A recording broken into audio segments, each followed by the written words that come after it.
Hola, buenas tardes a todos.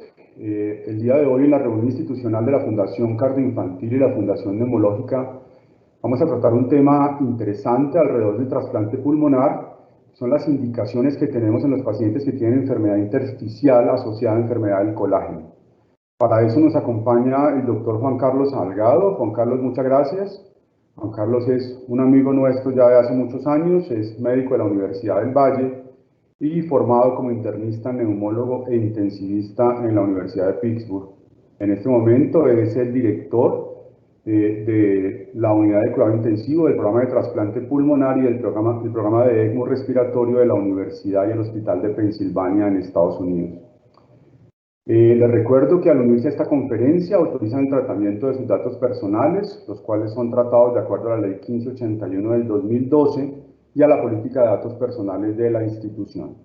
Juan Carlos, vamos a tener 25 minutos para la presentación y 5 minutos para las inquietudes que ustedes puedan tener. Las pueden dejar en el chat o enviarlas directamente a mi WhatsApp, las personas de la institución. Pues Juan Carlos, por favor, adelante y de nuevo mil gracias por acompañarnos. No, gracias a ti, gracias por la invitación. Como Fabio dice, conozco al grupo de neumólogos de la Fundación Cardioinfantil desde hace algunos años por amistad, y para mí es un honor obviamente estar acompañándolos hoy en esta gran sesión de medicina para compartir algunas inquietudes que se generan alrededor de los trasplantes en los pacientes con la enfermedad intersticial. No sé si están viendo la presentación en este momento. Pero si sí, no... Estamos viéndola muy bien. Perfecto. Ok, muy bien. Entonces, de lo que voy a hablar es un poco, uno de los intereses personales es el acceso al trasplante. Para mí ha sido siempre un poco preocupante cómo diferentes mitos que se generan alrededor de cuándo los pacientes son o no son buenos candidatos limitan el acceso a trasplantes, bien sea por cuestiones médicas, por situaciones técnicas, quirúrgicas, y esto hace que algunos subgrupos de pacientes se vayan viendo menos beneficiados al acceso a tener trasplante. Voy a hablar alrededor de lo que significa tener enfermedad del tejido conectivo para ser trasplantado, y voy a hablar de lo que hemos encontrado aquí en cuanto a investigación y cómo no debemos temer a ofrecerle trasplante a este grupo de pacientes, lo cual ha sido desafortunadamente a través de los años un temor que hemos tratado de disminuir. El acceso a trasplante tiene varias razones por la cual no es uniforme. Como ustedes entienden, los resultados de los pacientes que se trasplantan están definitivamente muy evaluados y están bajo el microscopio por bastantes organizaciones, en nuestro caso por UNOS. Hay unas publicaciones que son tan frecuentes como cada 3 o 6 meses que las genera estos registros científicos a los cuales tienen acceso las aseguradoras, a los cuales tienen acceso los pacientes, porque son de acceso público.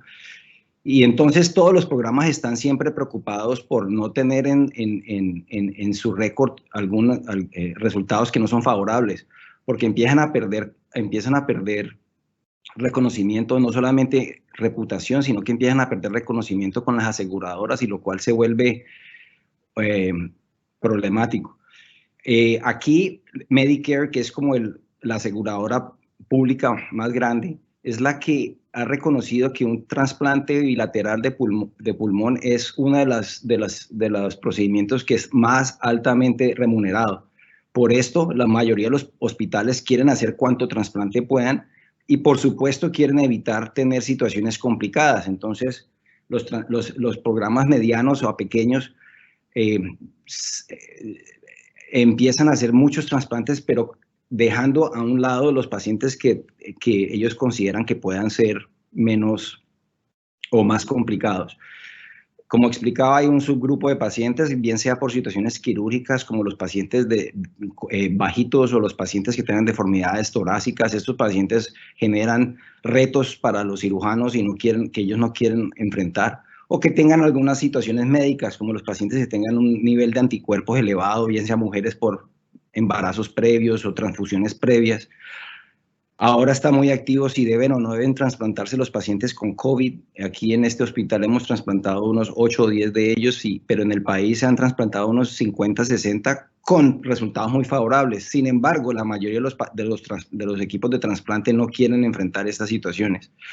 Y está bien reconocido que los pacientes que tienen enfermedad del tejido conectivo dan un temor adicional por una serie de situaciones no necesariamente relacionadas a su enfermedad pulmonar, sino situaciones alrededor de sus enfermedades del tejido conectivo que hace que muchos de los programas de trasplante quieran evitar a lo que más puedan este tipo de pacientes.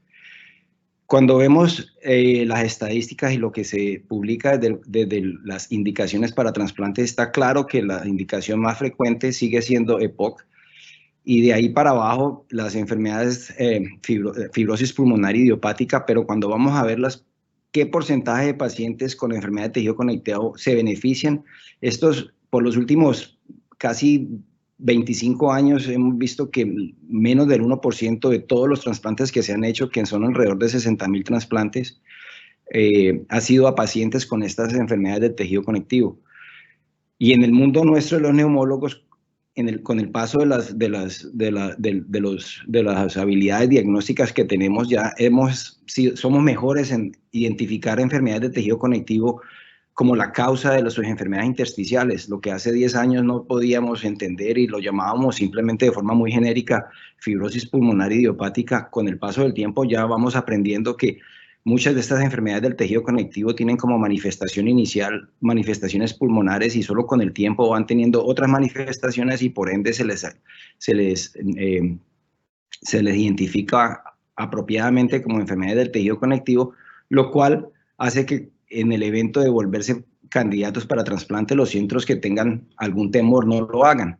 Por eso me parece pertinente compartir esto con programas como el de ustedes, en donde están empezando a identificar cuáles van a ser y no las indicaciones para que no caigan temprano en los temores y en los mitos que por los pasados 25 años ha habido en el resto del mundo,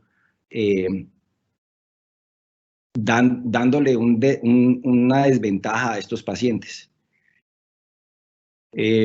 Voy a hablar entonces de cuáles han sido los temores y por qué se considera que las enfermedades del tejido conectivo pueden ser problemáticas desde el punto de vista de trasplante. Se han creído ser subóptimos estos pacientes porque pueden generar retos quirúrgicos, porque son pacientes que por lo general, por la naturaleza de su fibrosis y de sus enfermedades intersticiales, puedan tener cavidades torácicas un poco más pequeñas. Estos pacientes no de forma infrecuente tienen hipertensión pulmonar secundaria a su enfermedad intersticial.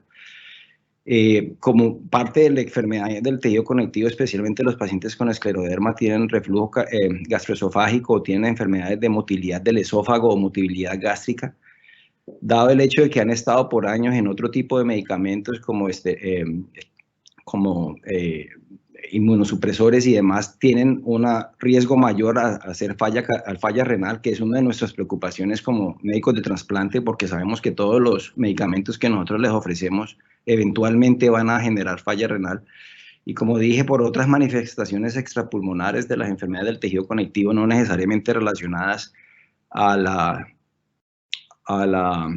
sistema gastroesofágico o gastrointestinal, sino un sistema renal o a las enfermedades que tengan que ver con las intubaciones difíciles o demás por simplemente la naturaleza de sus enfermedades.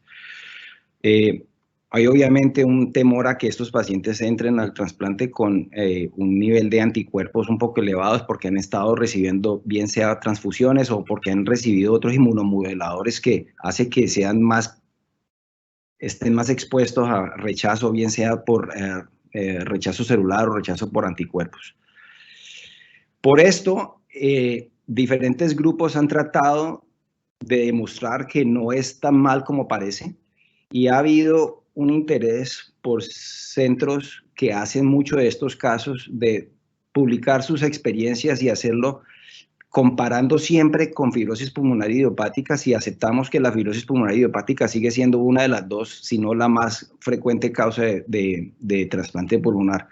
En la tabla que mostré hace un par de diapositivas, aunque el enfisema o el EPOC continúa siendo la razón más frecuente para trasplante, debemos recordar que al menos en este país desde el 2005, cuando cambiaron las reglas de alocación, ya la fibrosis pulmonar idiopática pasó a ser la número 1 como la causa de trasplante, porque antes del 2005 había un afán de poner los pacientes en la lista porque era importante cuánto tiempo acumulaban en la lista.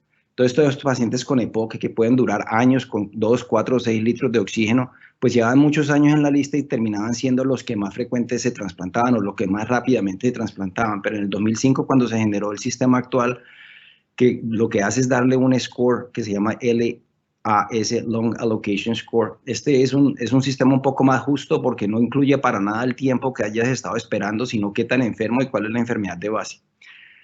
Entonces, si tomamos como comparación la fibrosis pulmonar idiopática, esfuerzos se han hecho para tratar de comparar los resultados a corto y mediano plazo, tanto de sobrevida como de algunas otras variables.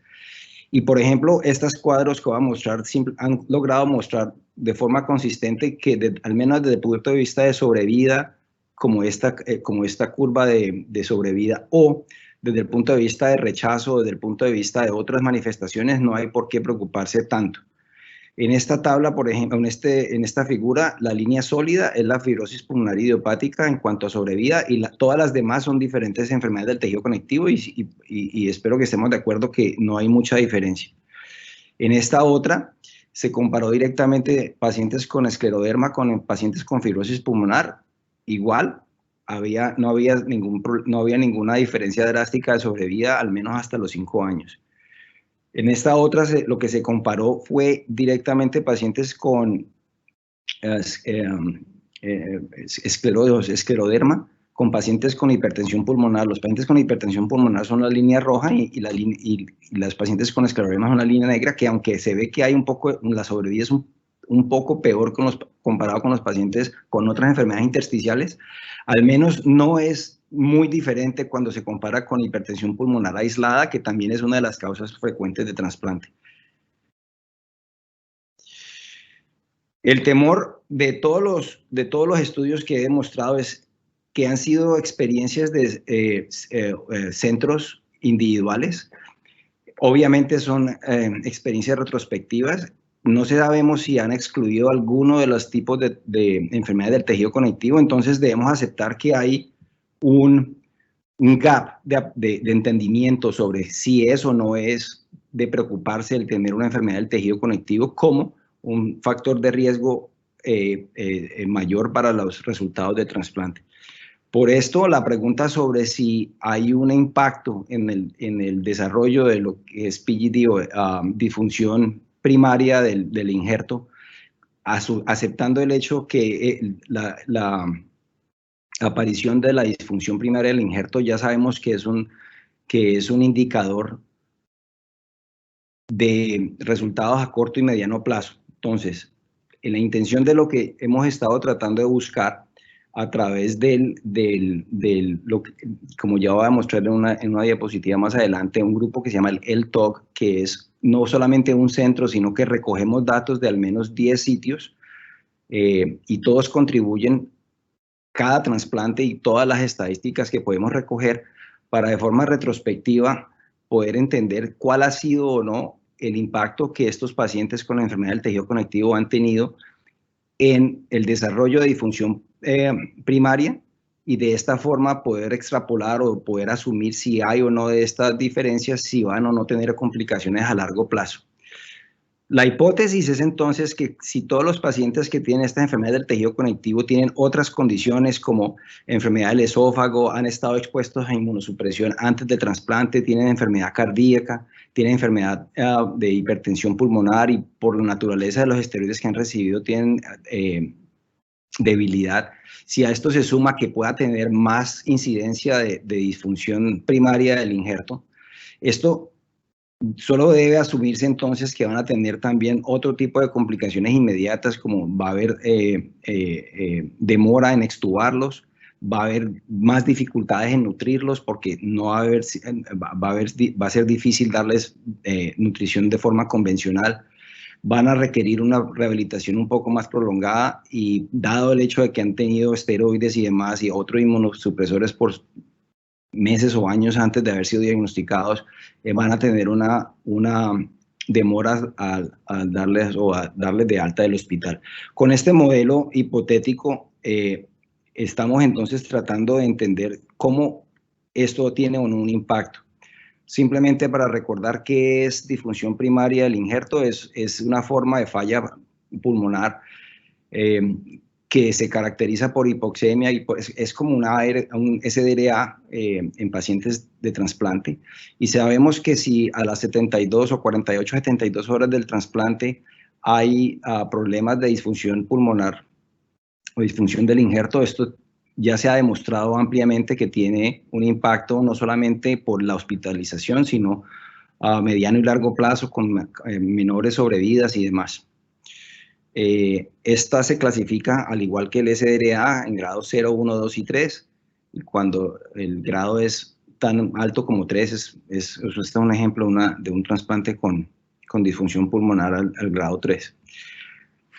Entonces, lo que tratamos de hacer con el TOG es ir y buscar por los últimos años cuáles han sido los pacientes que se han trasplantado y si podemos tener información suficiente para sacar conclusiones sobre si estos pacientes, comparando directamente enfermedad del tejido conectivo con fibrosis pulmonar idiopática, si estos pacientes tienen un mayor riesgo de disfunción pulmonar o disfunción del injerto, si ha habido una diferencia en el tiempo que se han tomado en ser extubados y si ha habido una diferencia en el tiempo que se ha tomado en darles de alta.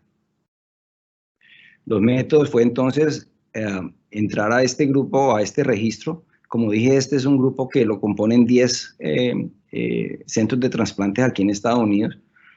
Esto es un estudio que al final le va a dar reconocimiento, pero lo está haciendo principalmente uno de nuestros fellows. Y él entró y buscó entre pacientes adultos entre 18 y 80 años qué pacientes habían sido trasplantados con enfermedades intersticiales. Encontró 872 pacientes en estos 10 centros, de los cuales se excluyeron muchos por razones como por tener otras enfermedades intersticiales diferentes a idiopática o diferentes a tejido conectivo como sarcoidosis o de otras. Pacientes que han recibido corazón-pulmón o pacientes que han recibido trasplantes lobares. Al final nos quedamos con 100 pacientes con enfermedades del tejido conectivo, 101, y con 501 pacientes con enfermedades con enfermedad pulmonar idiopática.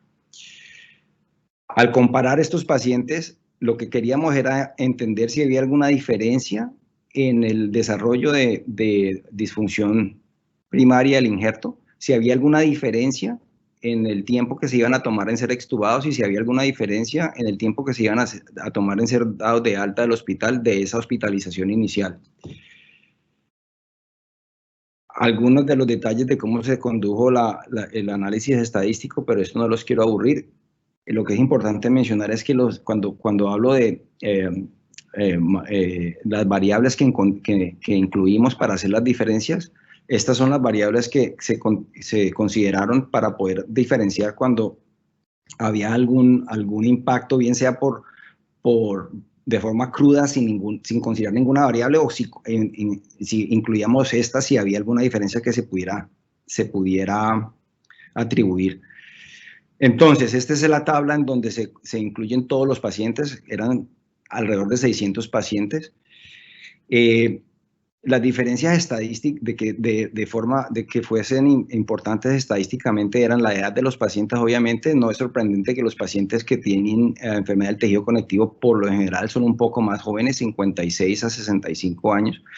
Y también tampoco es de sorprenderse que el 58% eran mujeres versus 23% en enfermedades idiopática pulmonar, fibrosis idiopática. El score obviamente también era un poco más alto en los pacientes con la enfermedad del tejido conectivo. Lo que es importante entender es que no había diferencias en las presiones de la arteria pulmonar, como lo demuestra esta tabla. Y las otras diferencias eran en cuanto al tipo de trasplante que recibían, como por lo general los pacientes que reciben un trasplante por enfermedad del tejido conectivo son más jóvenes. Estos pacientes tienen la tendencia a recibir trasplantes bilaterales.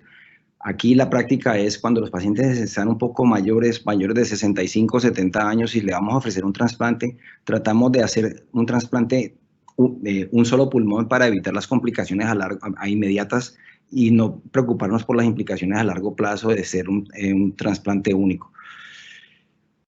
¿Qué más es importante? No es sorprendente que los pacientes que tenían enfermedad del tejido conectivo obviamente habían estado expuestos a inmunosupresores y a corticosteroides antes. Esto es simplemente para tener una idea de los 100 pacientes que se incluyeron, cuál es la distribución de aquellas enfermedades del tejido conectivo. La mayoría, casi la mitad, eran por esclerosis o escleroderma. Había un buen número, casi el 33%, que no estaban especificadas, y yo creo que esto era por falta de documentación en las historias clínicas. Entonces, los resultados, para ir directamente al grano.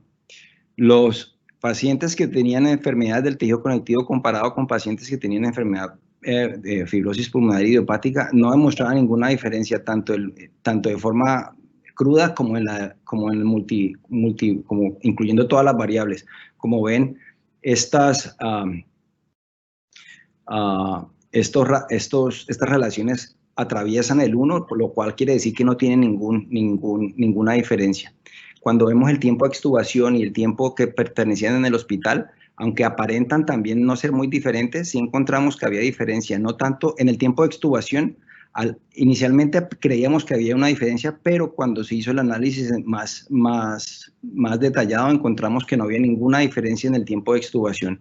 En donde sí hubo diferencia fue en el tiempo que los pacientes pertenecieron hospitalizados. Esto todavía creemos que tiene que ver con otras variables que no necesariamente tiene que ver con el trasplante. En conclusión, entonces, lo que logramos ver con estos 600 pacientes, lo cual nos dio suficiente poder para poder sacar esas conclusiones, es que los pacientes con enfermedad de tejido conectivo tienen resultados similares cuando se comparan directamente con pacientes con fibrosis pulmonar idiopática, no solamente en la sobrevida a corto y mediano plazo, sino más importante en la aparición de disfunción primaria del injerto. Esto nos debe dar un aliento para no estar tan preocupados de creer que les va a ir peor. Lo que también encontramos es que estos sí, de forma inevitable, tienen hospitalizaciones más prolongadas. Esta hospitalización no fue muy importante, fueron solamente como 6 días en promedio, pero aquí cada día cuenta, porque al fin y al cabo son pacientes que están 2 o 3 semanas en el hospital que queremos que salgan rápido. Y aunque tenemos algunas hipótesis de por qué esto puede haber sido, y por lo general tiene que ver con el hecho de que las manifestaciones extrapulmonares, como por ejemplo el hecho de que ha sido difícil nutrirlos o el hecho de que ha sido difícil rehabilitarlos, obviamente tiene un impacto en qué tan rápido podemos darles de alta.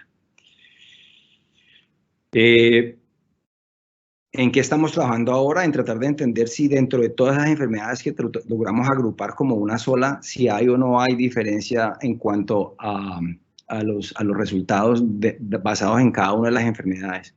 Y tratar de entender un poquito más, con más claridad, sobre cuáles han sido las razones por las cuales esos pacientes sí se quedan hospitalizados más largo que los pacientes con fibrosis pulmonar idiopática. Este es el grupo que pertenece al LTOC principal y por eso es importante mencionarlos. Pero todo este trabajo se hizo porque está a punto de ser publicado los documentos que pretenden ser dispersos a todos los programas para que utilicen como referencia sobre cuándo invitar o no a ser candidatos los pacientes con enfermedad del tejido conectivo. Los invito a todos, yo estoy seguro que son miembros de esta sociedad científica, pero esta es la oportunidad para utilizar y unificar estándares y saber cuándo y no invitar a estos pacientes o considerarlos para trasplante.